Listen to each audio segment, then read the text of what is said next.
여보, 어머니한테 확실하게 말해줘. 앞으로 연락도 당신한테만 하고 우리 집에 허락 없이 함부로 찾아오지 마시라고. 솔직히 매번 오실 때마다 뭔가 감시당하는 기분이라 스트레스 받아서 미칠 것 같아. 유진아, 엄마가 그래도 우리 전세금 보증까지 서주시고 대출 이자도 보태주시는데 너무 심한 말 아니야? 그건 그거고 이건 이거지. 돈 좀 보태줬다고 해서 우리 사생활까지 침범할 권리는 없잖아. 당신이 어머니한테 확실하게 선을 그어. 안 그러면 나 정말 폭발할지도 몰라. 오늘의 이야기는 평생 아들을 위해 헌신하고 노후의 평화로운 삶을 꿈꿨던 65세 이정숙 씨와 그녀의 아들 부부에 관한 사연이다. 정숙 씨는 홀로 아들 준혁을 키우며 어렵게 살아왔다. 준혁이 결혼할 때 전세금이 부족했던 아들 부부를 위해 정숙 씨는 평생 모은 돈의 부족한 금액은 대출을 받아 보증을 서주고 매달 대출 이자 일부까지 지원해 주었다. 며느리 유진은 결혼 당시 눈물까지 보이며 이 은혜를 잊지 않겠다고 감사 인사를 전했었다. 정숙 씨는 아들 부부의 집과 걸어서 15분 거리에 살고 있었다. 며느리 유진이 직장 생활을 하느라 바쁘다는 것을 알고 있었기에 정숙 씨는 필요한 반찬이라도 해다 주거나 집안일을 돕고 싶을 때만 조심스럽게 연락했다. 유진 씨는 친정 엄마가 일찍 돌아가셨기에 정숙 씨를 친정 엄마처럼 따르는 듯 보였고 정숙 씨는 더욱 애정을 쏟았다.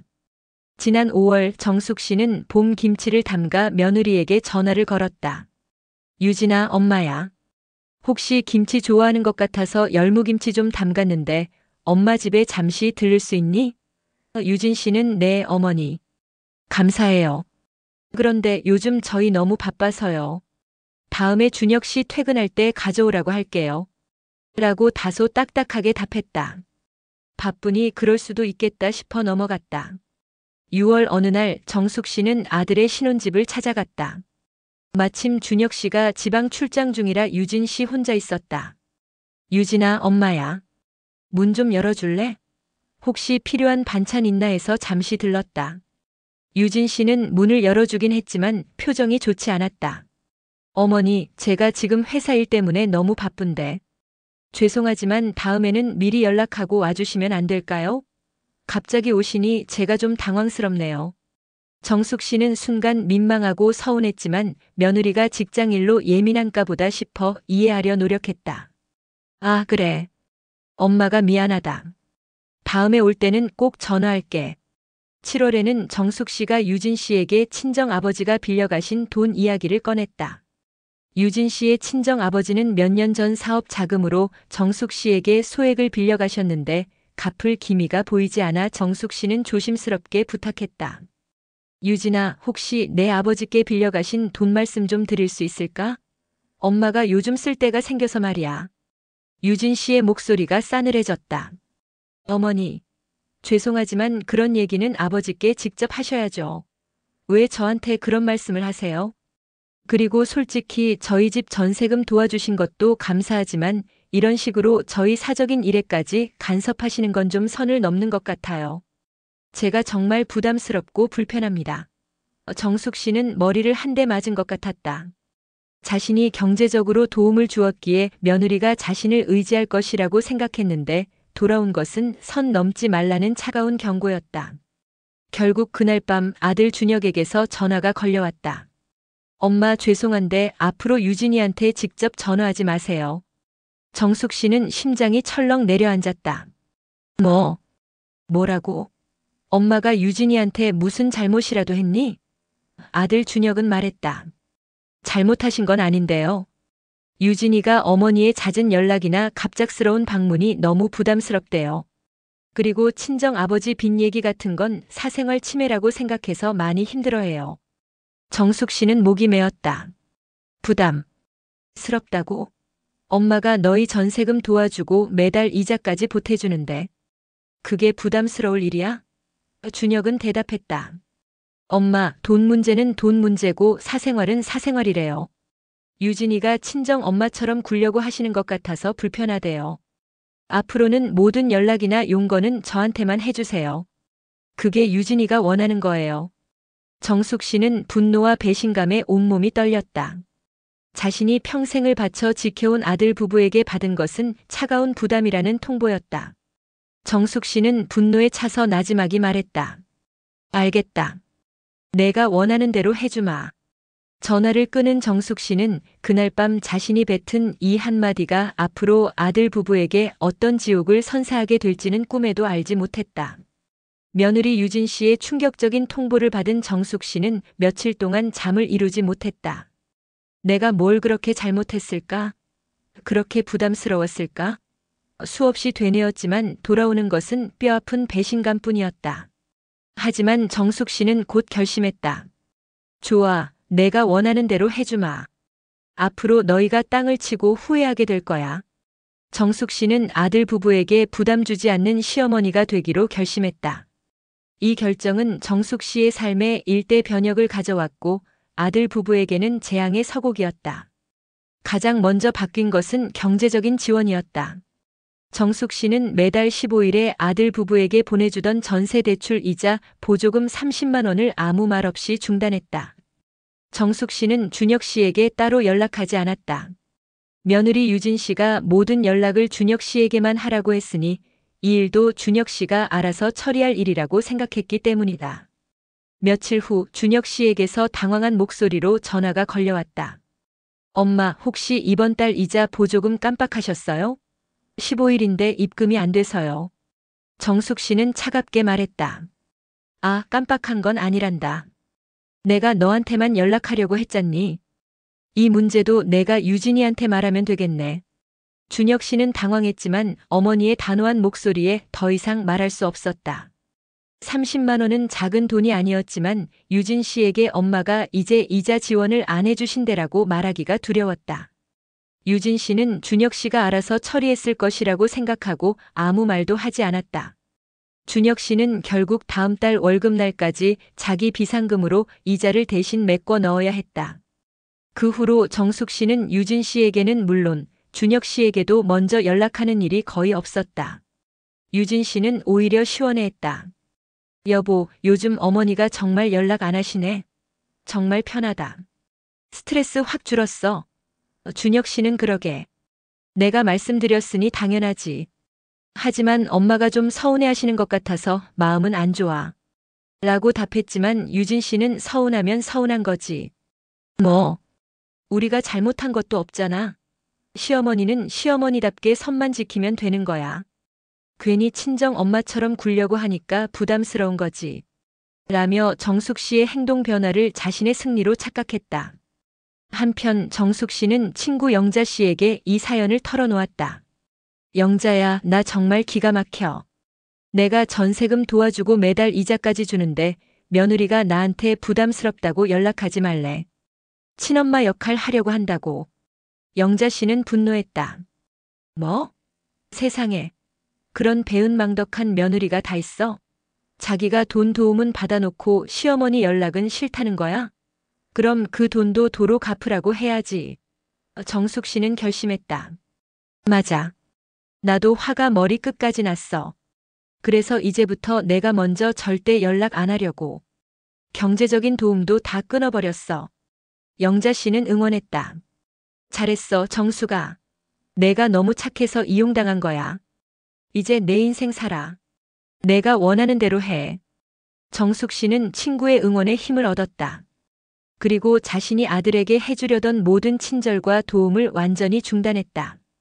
9월 추석이 다가왔을 때도 정숙 씨는 준혁 씨에게만 연락했다. 평소 같으면 유진 씨에게 추석 음식 뭐 해줄까?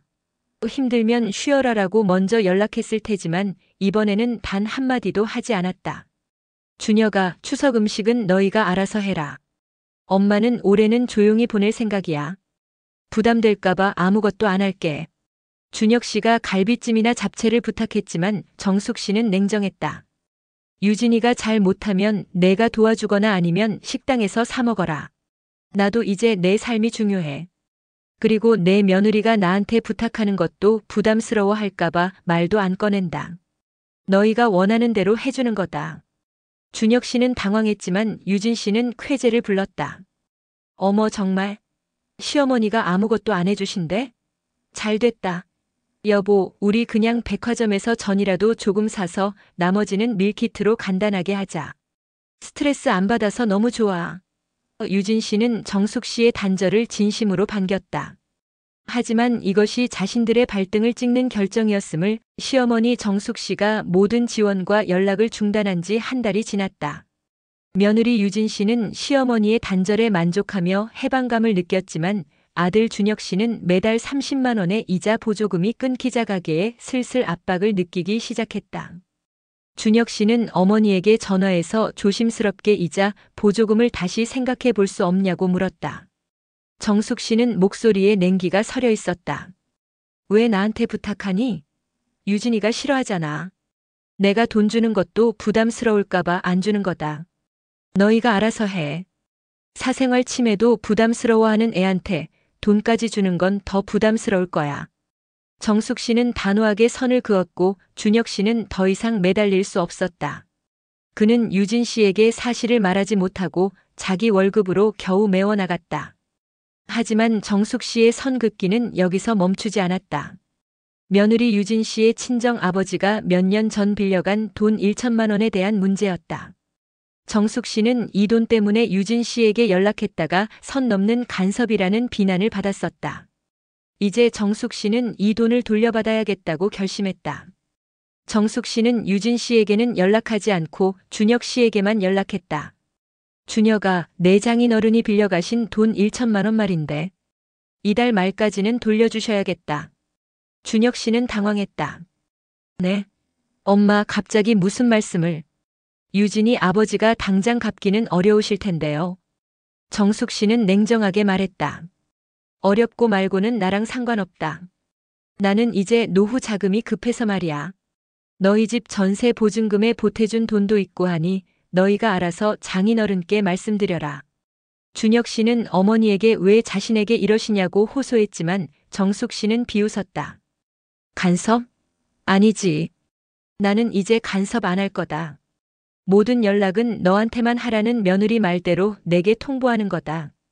그리고 유진이가 나한테 선 넘는다고 했잖니? 그럼 이제 내가 직접 장인어른한테 연락해서 돈 얘기하는 것도 선 넘는 간섭이 될까봐 염려된다. 그러니 너희 부부가 이 문제를 직접 해결해. 장인어른께 돈 갚으라고 말하는 건 친딸인 유진이 목 아니겠니? 며느리가 원하는 대로 시어머니는 사생활에 일절 간섭하지 않을게. 정숙 씨의 냉정하고 논리적인 말에 준혁 씨는 반박할 수 없었다. 그는 유진 씨에게 친정 아버지의 빈 이야기를 꺼내야 했고 유진 씨는 분노했다. 뭐? 어머니가 갑자기 1천만 원을 갚으래? 당장 갚을 돈이 어디 있어? 우리가 생활비도 빠듯한데. 준혁 씨는 어머니의 노후 자금 이야기를 전했지만 유진 씨는 이봐 여보. 이 모든 게 그분이 우리한테 관심 갖고 간섭할 명분을 만들려는 거잖아. 솔직히 우리 전세금 도와준 거 있으니 이 정도는 그냥 없던 일로 해줄 줄 알았지. 라고 독설을 퍼부었다. 유진 씨의 말을 들은 준혁 씨는 충격에 빠졌다. 전세금 도와준 거 있으니 빚은 탕감해 줄 줄 알았다는 유진 씨의 발언은 정숙 씨의 호의를 얼마나 당연하고 가볍게 여겼는지 여실히 보여주었기 때문이다. 준혁 씨는 결국 유진 씨와 상의 끝에 친정 아버지께 연락해서 돈을 갚아달라고 부탁해야 했고 이 일로 인해 친정과의 관계도 크게 틀어졌다. 정숙 씨는 이 모든 상황을 준혁 씨를 통해서 전해 들었지만 일절 동요하지 않았다. 그녀는 며느리의 요청대로 부담 없는 시어머니의 역할을 충실히 이행하는 중이었다. 며느리의 사생활 친정 아버지의 빚에 대해 직접 간섭하지 않았고 그저 아들에게 통보했을 뿐이었다. 시어머니 정숙 씨가 경제적인 지원을 끊고 며느리 유진 씨의 친정 아버지 빚까지 해결하도록 압박한 후 아들 부부의 생활은 예상보다 훨씬 더 팍팍해지기 시작했다.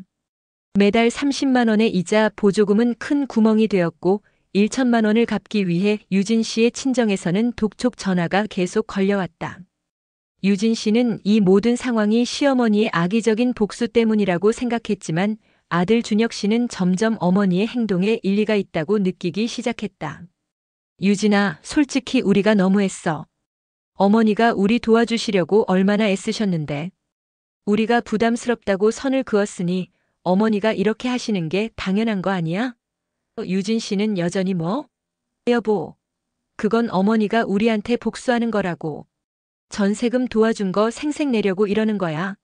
시어머니 역할은 관심과 간섭이 아니라 가끔 큰 도움을 주는 거잖아. 라며 시어머니의 호의를 줘야 하는 것으로 치부하고 있었다. 하지만 정숙 씨의 단절은 돈 문제에서 그치지 않고 일상의 도움으로 확산되었다. 준혁 씨가 회사에서 승진을 앞두고 바쁜 프로젝트에 매달리고 있을 때였다. 준혁 씨는 야근이 잦아졌고 유진 씨는 집안일과 직장일을 병행하느라 지쳐갔다. 평소 같으면 정숙 씨가 가끔 밑반찬을 해다 주거나 명절이 아니더라도 주말에 김치나 장을 받아주곤 했었다. 어느 날 저녁 준혁 씨가 퇴근 후 냉장고를 열어보니 먹을 만한 반찬이 하나도 없었다. 준혁 씨는 유진 씨에게 밑반찬이라도 좀 부탁할까 했지만 유진 씨는 여보 미쳤어. 우리가 먼저 연락하지 말라고 했잖아. 그리고 어머니한테 부담스럽다고 해놓고 이제 와서 반찬 해달라고 부탁하는 건 염치 없는 짓이야. 라고 단칼에 거절했다. 결국 준혁 씨는 편의점 도시락으로 저녁을 때워야 했다. 며칠 후 유진 씨가 감기에 심하게 걸려 몸져 눕게 되었다. 평소 같으면 정숙 씨가 걱정하며 죽이라도 끓여 가져다 줬을 것이다. 준혁 씨는 정숙 씨에게 전화했다. 엄마 저예요. 유진이가 감기에 심하게 걸려서 몸져 누웠어요. 혹시 엄마가 죽이라도 끓여서 좀 가져다 주실 수 있을까요? 제가 요리를 잘 못해서요. 정숙 씨는 목소리는 여전히 차분하고 냉정하게 답했다. 준혁아, 엄마는 이제 유진이한테 부담 주기 싫단다. 내가 죽을 끓여서 가져다 주는 것도 친엄마 역할 하려고 하는 것처럼 보일까봐 염려돼. 그리고 유진이가 어머니 연락이 부담스럽다고 했잖니? 내가 집에 가는 것도 사생활 침해라고 불편해 할 거야. 이제부터는 너희끼리 해결해. 약국에서 약 사서 내가 직접 끓여주든지. 준혁 씨가 걸어서 10분 거리라고 호소했지만 정숙 씨는 단호했다. 10분이든 1분이든 안 간다. 유진이가 편안한 게 제일 중요하지. 나는 이제 너희가 원하는 대로 해주는 시어머니가 될 거야. 유진이가 부담스러워하는 일은 절대 안 해. 정숙 씨는 단호하게 전화를 끊었고 준혁 씨는 결국 서툰 솜씨로 인스턴트 죽을 끓여 유진 씨에게 건네야 했다. 유진 씨는 시어머니의 냉정한 태도에 분노했다. 저것 봐. 우리한테 복수하는 거 맞잖아. 내가 아픈데 어떻게 이럴 수가 있어?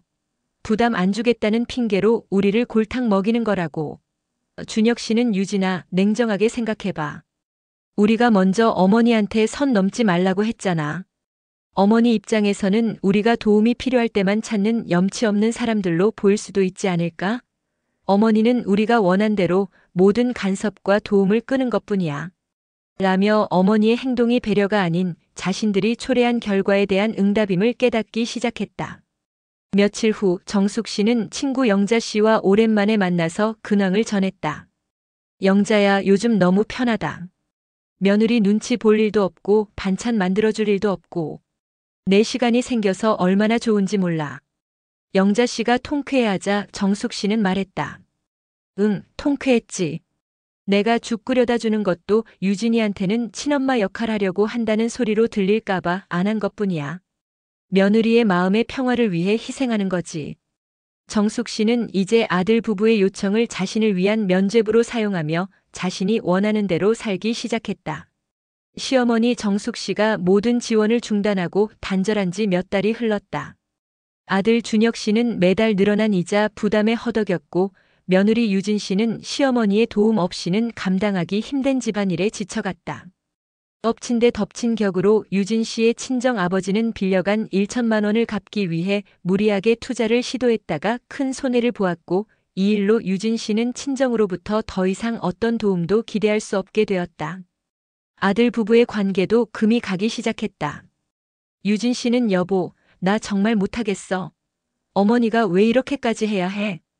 우리한테 복수하는 거잖아. 내가 그때 부담스럽다고 말한 게 그렇게 큰 잘못이야? 라고 호소했고 준혁 씨는 유진아, 제발 정신 차려. 어머니 입장에서는 우리가 정말 배은망덕하게 보였을 거야. 전세금 보증에 이자 지원까지 해줬는데 고맙다는 말은커녕 선 넘지 마라, 간섭하지 마라는 말만 들었으니. 라며 아내의 잘못을 지적하기 시작했다. 상황은 더욱 악화되었다.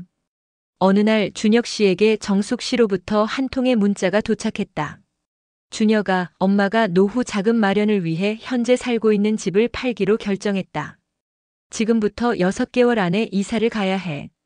너희 전세 계약 만료일이 2년 남았지만 내 전세금 보증금 때문에 매수자가 대출을 받아야 하는데 은행에서 내 대출 보증을 빼라고 한다.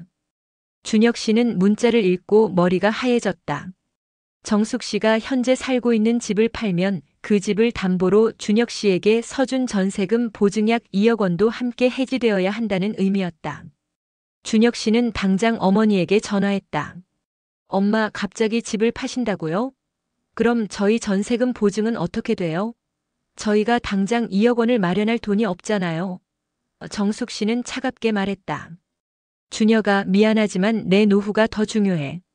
유진이가 시어머니의 간섭 없는 삶을 원했잖니? 나도 이제 누구 눈치도 안 보고 내 방식대로 살고 싶단다. 집을 팔아서 남은 대출금을 갚고 남은 돈으로 여행도 다니고 나만의 생활을 하고 싶어. 준혁 씨가 2년 뒤 계약 만료인데 갑자기 나가라는 건 말이 안 된다고 호소하자 정숙 씨는 더욱 단호했다.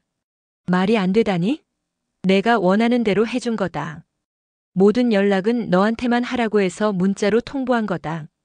그리고 유진이가 시어머니 연락이 부담스럽다고 했으니 내가 직접 찾아가서 설명하는 것도 부담이 될까봐 피한 거다. 나는 이제 너희에게 아무런 부담도 주고 싶지 않아. 정숙 씨의 단호한 말에 준혁 씨는 망연자실했다. 정숙 씨가 보증을 철회하면 준혁 씨는 당장 2억 원의 전세금을 마련해야 했다. 엄마, 제발요. 유진이가 얼마나 힘들어하는지 아시잖아요. 지금 당장 전세금을 어떻게 구해요? 정숙 씨는 마지막 일격을 가했다. 그건 너희 문제야. 다른 부부들도 다 그렇게 시작하는데 왜 너희만 못할 거라고 생각하니? 베이비시터 돈이 너무 많이 든다고 징징댈 때부터 알았어야지. 스스로 해결할 능력도 없으면서 남에게 의지하고 그 의지하는 사람에게 부담스럽다고 통보하는 건 무슨 경우니? 준혁 씨는 아무 말도 할 수 없었다. 그는 유진 씨에게 이 사실을 전했고 유진 씨는 이 모든 것이 시어머니의 계획적인 복수였음을 깨닫고 패닉에 빠졌다. 말도 안 돼. 2억 원을 어떻게 구해? 어머니가 우리를 길바닥에 내쫓으려는 거야. 준혁 씨는 절망 속에서 유진아. 어머니 말씀이 맞아. 우리가 너무 안일했어. 어머니의 도움을 당연하게 여겼고 우리 스스로의 능력이 없으면서도 어머니를 비난했어. 라고 후회하기 시작했다. 시어머니 정숙 씨의 전세금 보증 철회 통보 후 아들 부부는 그야말로 지옥 같은 나날을 보내기 시작했다. 당장 2억 원의 전세금을 마련할 방법이 없었다.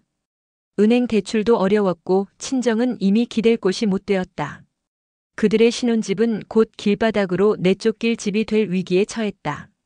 며느리 유진 씨가 시어머니한테 사과하고 빌자고 했고 준혁 씨는 아니, 내가 먼저 가서 어머니한테 빌어야 해. 유진아, 당신이 전화하는 건 또 부담이 될 수도 있어. 어머니는 당신 연락을 극도로 불편해하시잖아. 내가 가서 무릎 꿇고 빌게. 라며 어머니의 집을 찾아갔다. 정숙 씨는 아들이 올 것을 예상한 듯 문을 열어주었지만 표정은 차가웠다. 정숙 씨가 전화로 이야기하려 했는데 왜 왔냐고 묻자 준혁 씨는 곧바로 어머니 앞에서 무릎을 꿇었다. 엄마, 제발. 한 번만 봐주세요. 저희가 정말 잘못했어요. 유진이가 정말 힘들어서 그래요. 어머니의 도움이 얼마나 컸는지 이제야 뼈저리게 깨달았어요. 준혁 씨는 전세금 보증만은 철회하지 말아달라고 간청했다. 정숙 씨는 무릎 꿇은 아들을 내려다보았지만 눈빛은 흔들림이 없었다. 일어나. 무릎 꿇는다고 뭐가 바뀌니? 내가 원하는 대로 해준 거다. 준혁 씨가 저희는 그저 어머니의 소소한 간섭이 부담스러웠던 거지 어머니의 큰 도움까지 끊으라는 뜻은 아니었어요. 라고 말하자 정숙 씨는 비웃었다. 소소한 간섭? 내 아내 유진이는 친정 엄마 역할 하려고 한다고 선 넘는다고 했잖니. 내가 너희 전세금 보증 서주는 건 친정 엄마 역할의 끝판왕이 아니겠니? 가장 큰 부담을 줬던 것부터 끊는 게 맞지 않겠니? 정숙 씨의 논리적인 반격에 준혁 씨는 말문이 막혔다. 그는 아내의 오만한 말을 떠올리며 후회했다. 엄마, 유진이가 철이 없었어요. 제가 대신 사과드릴게요. 유진이도 지금 많이 후회하고 있어요. 어머니한테 직접 전화해서 사과하고 싶어 해요. 정숙 씨는 냉정하게 답했다. 사과? 아니, 괜찮아. 유진이가 내 연락을 부담스러워하는 마음은 변치 않았을 거다. 굳이 나한테 부담을 주려 하지 마라. 그리고 내 아내가 그랬잖니. 시어머니는 시어머니답게 선만 지키라고. 나는 이제 선을 철저히 지킬 거다. 정숙 씨는 단호하게 선을 그었다. 준혁아, 엄마는 이제 내 인생 살 거야. 친구들과 여행도 다니고 취미 생활도 하고. 너희 눈치 보느라 60년 넘게 살았는데 이제는 내 행복이 우선이다. 너희 일은 너희 스스로 해결해. 베이비시터 돈이 비싸면 내가 회사를 그만두고 육아를 전담하든지 아니면 더 싼 월세집을 구해서 나가든지. 다른 부부들 다 그렇게 사는데 왜 너희만 못할 거라고 생각하니? 준혁 씨는 절망했다. 어머니의 눈빛은 단호했고 어떤 사과나 부탁도 통하지 않을 것임을 직감했다. 그는 고개를 떨구고 자리에서 일어났다. 엄마, 정말 너무하시네요. 정숙 씨는 마지막 일격을 가했다. 너무하다니? 나는 너희가 원하는 대로 해준 거다. 며느리가 시어머니 연락 부담스럽다고 했으니 앞으로 명절에도 오지 마. 형식적인 관계도 이젠 부담스럽다. 준혁 씨는 눈물을 흘리며 어머니의 집을 나섰다. 아들 준혁 씨가 어머니 정숙 씨에게 무릎 꿇고 돌아온 후에도 상황은 나아지지 않았다. 정숙 씨는 여전히 단호했고 전세금 보증 철회 절차는 시작되었다. 6개월 시한부 통보를 받은 아들 부부는 발만 동동 구를 수밖에 없었다. 유진 씨는 스트레스로 인해 잠도 제대로 못 잤고 결국 자신이 직접 시어머니에게 사과하고 상황을 되돌려야 한다고 판단했다. 며느리 유진 씨는 떨리는 손으로 정숙 씨에게 전화를 걸었다. 어머니, 저 유진이에요. 죄송합니다. 정말 죄송해요. 정숙 씨는 차가운 목소리로 응답했다. 무슨 일로 나한테 전화했니? 내가 내 연락이 부담스럽다고 했잖아. 혹시 나한테 또 부담을 주려는 거니? 유진 씨는 울먹이며 간청했다. 아닙니다, 어머니. 제가 그때 정말 잘못 생각했어요. 어머니의 모든 관심과 도움을 제가 너무 가볍게 여겼어요. 어머니께서 저희 전세금 보증까지 서주셨는데 제가 은혜도 모르고 친정 엄마 역할이니 선 넘는다느니 말도 안 되는 소리를 했어요. 용서해 주세요. 정숙 씨는 조용히 비웃으며 말했다. 아니야, 유진아. 내 말이 맞았어. 유진 씨가 당황하자 정숙 씨는 계속했다. 내 연락이 부담스럽다는 내 말이 맞았어. 나도 이제 내 연락이 부담스럽단다. 그리고 내가 친정 엄마 역할을 싫어했으니 나는 이제 시어머니 역할도 안 하려고. 나도 이제부터 편하게 내 인생 살고 싶단다. 유진 씨는 절망했다. 시어머니는 자신의 사과를 비웃으며 더욱 냉정하게 선을 긋고 있었다. 어머니, 제발요. 저희 곧 집에서 쫓겨나게 생겼어요. 2억 원을 어떻게 구해요? 저희가 그때 어머니께 부담스럽다고 한 거 취소할게요. 다시는 그런 말 안 할게요. 어머니께서 다시 저희한테 연락도 하시고 반찬도 가져다 주시고 저희 사생활에 간섭하셔도 괜찮아요. 제가 다 받아들일게요. 정숙 씨는 냉정하게 말했다. 이제 와서? 필요할 때만 괜찮다는 뜻이니? 평소에는 싫다가 내 목숨줄이 끊어질 때만 시어머니가 필요하다는 거니? 유진 씨가 울먹이며 자신이 어리석었다고 시어머니의 존재가 얼마나 큰 힘이었는지 이제야 알겠다고 호소했지만 정숙 씨는 더욱 단호했다. 아니, 유진아. 다른 집 며느리들은 시어머니 연락에 부담스럽다고 선을 긋지 않아. 내가 너한테 부담을 줘서 미안하다. 이제 다시는 너한테 부담을 주지 않을게. 정숙 씨는 단호하게 전화를 끊었다. 유진 씨는 휴대폰을 붙잡고 통곡했다. 자신이 내뱉은 경솔한 한마디가 얼마나 큰 결과를 초래했는지 깨달았지만 이미 늦은 후회였다. 며칠 후 유진 씨는 친정 아버지에게 연락했다. 이미 빚 문제로 사이가 틀어졌지만 절박한 상황에 도움을 요청할 수밖에 없었다. 친정 아버지는 유진아, 아빠도 지금 내 시어머니 돈 갚느라 정신이 없어. 내 시어머니가 얼마나 무서운 분인지 알겠다. 우리한테 사돈댁 빚이라고 냉정하게 돈을 요구하시는데 아빠도 도와주고 싶지만 지금은 정말 힘들어. 내 시어머니께 다시 한번 빌어봐. 라며 거절했다. 유진 씨는 친정에서도 거절당하자 더욱 절망했다. 시어머니의 존재가 얼마나 소중한 보험이었는지 깨달았을 때 그 보험은 이미 해지된 후였다. 시어머니 정숙 씨의 냉정한 거절과 전세금 보증 철회 절차가 진행되면서 아들 부부의 생활은 더욱 피폐해졌다. 매일 밤 집을 잃을지도 모른다는 불안감과 경제적 압박으로 인해 부부싸움이 끊이지 않았다. 며느리 유진 씨는 시어머니의 집 앞에서 무작정 기다렸지만 정숙 씨는 아들 준혁 씨에게만 문자로 통보할 뿐 유진 씨와는 일절 대면하지 않았다. 정숙 씨는 준혁에게 유진이한테 엄마 집 근처에 얼쩡거리지 말라고 전해라. 부담스럽다. 그리고 엄마가 내일 부동산에 전세금 보증 철회 서류 접수할 예정이다. 너희도 미리 준비해. 라는 문자를 보냈다. 유진 씨는 그 문자를 보고 더욱 분노했지만 준혁 씨는 유진아, 제발 그만해. 우리가 먼저 어머니한테 부담을 줬잖아. 이제 와서 우리가 어머니를 비난할 자격이 없어. 이 모든 건 우리가 자초한 일이야. 라며 아내와 싸웠다. 준혁 씨는 현실을 회피하고 싶어졌고 회사 일에 집중이 되지 않아 실수를 연발했다. 결국 상사에게 경고를 받았고 휴직을 고민할 정도로 벼랑 끝에 몰렸다.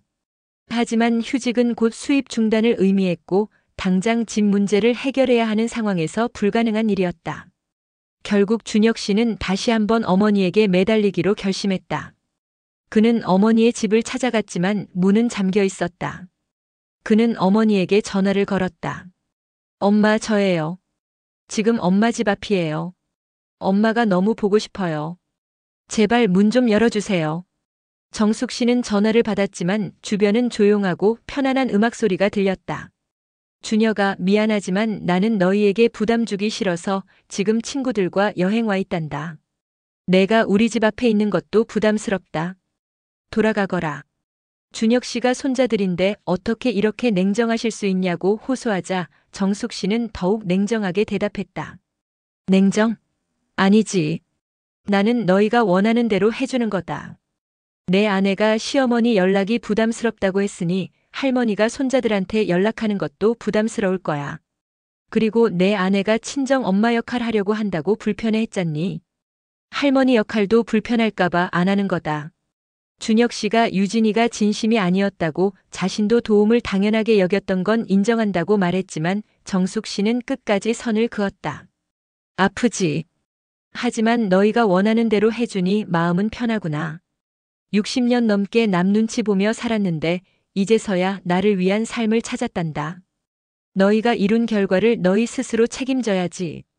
그래야 앞으로 누구에게도 부담스럽다는 말을 함부로 하지 못할 거다. 정숙 씨는 전화를 끊었고 준혁 씨는 길바닥에 주저앉았다.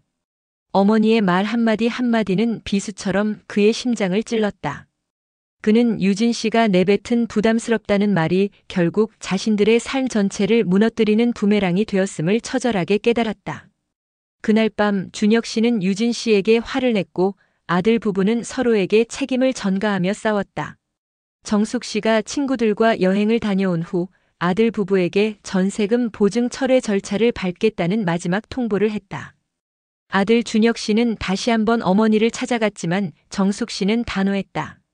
준혁아, 이제 그만해. 나는 너희에게 부담을 주고 싶지 않아. 내 집은 이미 매수자가 정해졌고 곧 계약할 거다. 너희도 6개월 안에 나갈 준비를 해라. 준혁 씨가 2억 원을 대출해 줄 수는 없냐고 간청하자 정숙 씨는 말했다. 대출? 아니. 유진이가 시어머니의 돈으로 얽히는 것도 부담스러워 할까봐 안 할 거다. 너희가 원하는 완벽한 독립을 해주는 거다. 축하한다. 정숙 씨는 그 후 준혁 씨의 연락을 완전히 차단했다. 결국 정숙 씨는 자신이 살던 집을 매각했다. 매각 대금으로 자신의 대출금을 모두 갚고 남은 돈으로 자신만의 노후 자금을 확보했다. 그리고 며느리 유진 씨의 친정 아버지에게 빌려줬던 1천만 원까지 모두 돌려받고 아들 부부의 전세금 보증 철회도 완벽하게 이행했다. 6개월 후 아들 준혁 씨와 며느리 유진 씨는 그들의 신혼집이었던 전셋집에서 쫓겨나야 했다. 당장 2억 원의 전세금을 마련할 수 없었기에 그들이 선택할 수 있는 것은 보증금이 훨씬 낮은 월세방뿐이었다. 유진 씨는 허름하고 좁은 월세방에서 짐을 풀며 울먹였다. 여보, 여기가 우리가 살 곳이야? 햇빛도 안 들어오고 곰팡이 냄새가 나. 준혁 씨는 좌절하며 말했다. 어쩔 수 없어, 유진아. 당장 돈이 없는데. 우리가 할 수 있는 최선이었어. 어머니의 도움 없이는 우리가 이 정도밖에 안 되는 거야. 아들 부부는 그들이 살았던 넓고 깨끗한 전셋집이 시어머니 정숙 씨의 희생과 호의로 유지되었던 거짓된 행복이었음을 이제야 깨달았다. 유진 씨는 시어머니에게 다시 문자를 보냈다. 어머니, 저희 월세방으로 이사 왔어요. 좁고 힘들어요. 이 모든 게 제가 잘못해서 그래요. 어머니의 큰 은혜를 잊고 함부로 말한 제가 죽일 년이에요. 제발 한 번만 용서해 주세요. 정숙 씨는 그 문자를 읽었지만 답장하지 않았다. 그녀는 친구들과 함께 유럽 여행을 즐기고 있었다. 친구 영자 씨가 며느리에게 연락이 왔냐고 묻자 정숙 씨는 시원하게 답했다. 응, 왔지. 하지만 답장 안 했어. 내가 이제 와서 무슨 말을 하겠니? 유진이가 원하는 대로 해주고 나는 자유를 얻었는데. 정숙 씨는 며느리의 부담이라는 한마디가 자신에게 새로운 삶을 열어주었다고 생각했다. 한편 월세방에서 초라하게 살게 된 아들 부부의 삶은 더욱 힘들어졌다. 준혁 씨는 회사에서 받은 경고 때문에 결국 자진해서 육아휴직을 신청했고 수입은 더욱 줄었고 유진 씨는 생활고에 시달렸다. 그들이 월세를 전전하며 힘든 나날을 보낼수록 시어머니의 큰 도움이 얼마나 소중했는지 뼈저리게 느꼈다. 정숙 씨는 아들 부부의 간절한 청을 모두 뿌리치고 집 매매를 강행, 전세금 보증을 철회했습니다. 그 결과 아들 부부는 결국 좁고 허름한 월세방으로 이사하며 경제적인 어려움과 정신적인 고통을 겪게 되었습니다. 정숙 씨는 자신이 원하는 대로 부담 없는 시어머니가 되어 자유롭고 행복한 노후를 즐기기 시작했습니다. 시어머니의 도움을 부담으로 치부했던 며느리의 오만함이 결국 자신들의 삶 전체를 나락으로 떨어뜨린 것입니다. 과연 이들의 후회는 어떤 형태로 정숙 씨에게 전달될까요? 시어머니 정숙 씨가 떠나고 아들 부부가 월세방으로 이사한 지 1년이 지났다. 정숙 씨는 여행과 취미 생활로 자유롭고 행복한 노후를 즐기고 있었지만 아들 부부는 힘든 생활고와 육아휴직으로 인한 수입 감소로 여전히 허덕이고 있었다. 그들의 삶은 시어머니의 도움을 거부했던 그들의 오만함에 대한 처절한 대가였다. 어느 날 정숙 씨가 오랜만에 동네 공원에서 친구 영자 씨와 산책을 하던 중 우연히 아들 준혁 씨와 며느리 유진 씨를 마주쳤다. 준혁 씨는 육아휴직 중이라 수염도 제대로 깎지 못한 채 초췌한 모습으로 유진 씨와 함께 낡은 유모차를 끌고 있었다. 유진 씨는 좁은 월세방 생활과 육아로 인해 머리도 제대로 못 감은 듯 지쳐 보였다. 유진 씨가 정숙 씨를 발견하고 달려와 어머니, 저 유진이에요. 어머니, 라며 울먹이자 정숙 씨는 냉정한 표정으로 너희였구나. 오랜만이구나. 잘 지냈니? 라고 물었다. 준혁 씨는 엄마 저희 잘 못 지냈어요. 월세방이 너무 좁고 힘들어요. 어머니의 도움이 얼마나 소중했는지 이제야 알겠습니다. 라고 말했다. 유진 씨는 간절하게 빌었다. 어머니 정말 죄송해요. 제가 그때 부담스럽다고 한 거 1000번 만번 후회하고 있어요.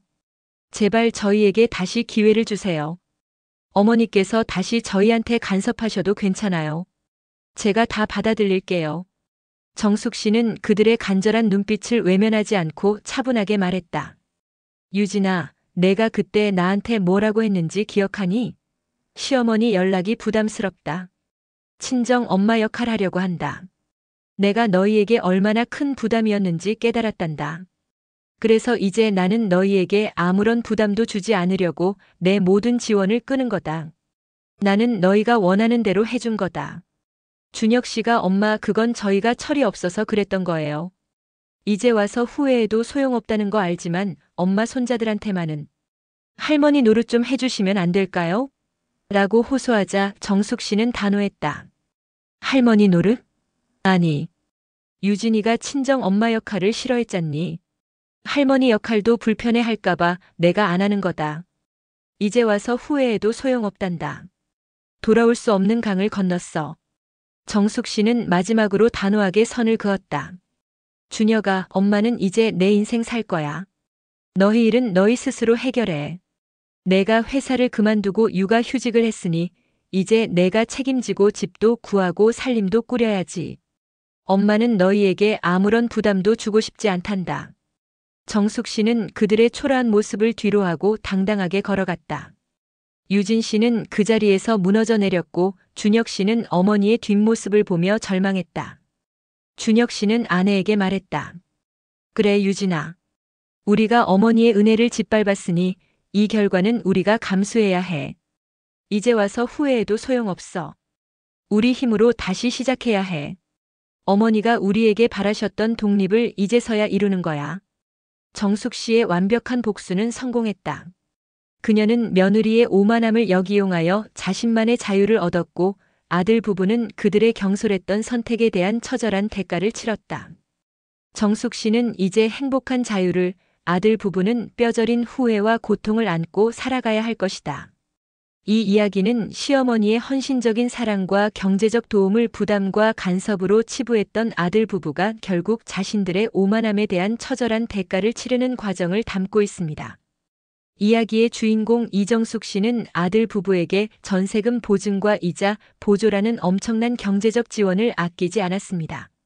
그러나 며느리 유진 씨는 시어머니의 소소한 관심과 부탁을 선 넘는 간섭이자 친정 엄마 역할이라며 거부했습니다. 아들 준혁 씨는 아내의 편에 서서 어머니에게 앞으로 모든 연락은 자신에게만 해달라고 통보했습니다. 정숙 씨는 분노와 배신감에 떨었지만 곧 결심했습니다. 좋아, 내가 원하는 대로 해주마. 정숙 씨는 아들 부부의 요청을 부담 없는 시어머니가 되기 위한 명분으로 삼고 모든 것을 끊었습니다. 매달 주던 이자, 보조금은 물론 가끔 해다 주던 밑반찬 같은 일상의 도움까지 완전히 중단했습니다. 나아가 며느리의 친정 아버지 빚까지 아들 부부가 직접 해결하도록 압박하며 그들이 스스로의 문제에 직면하도록 만들었습니다. 결정적인 순간 정숙 씨는 아들 부부의 가장 큰 버팀목이었던 전세금 보증을 철회하겠다는 충격적인 선언을 했습니다. 유진이가 시어머니의 도움이 부담스러워할까 봐라는 논리로 가장 큰 경제적 지원마저 끊어버린 것입니다.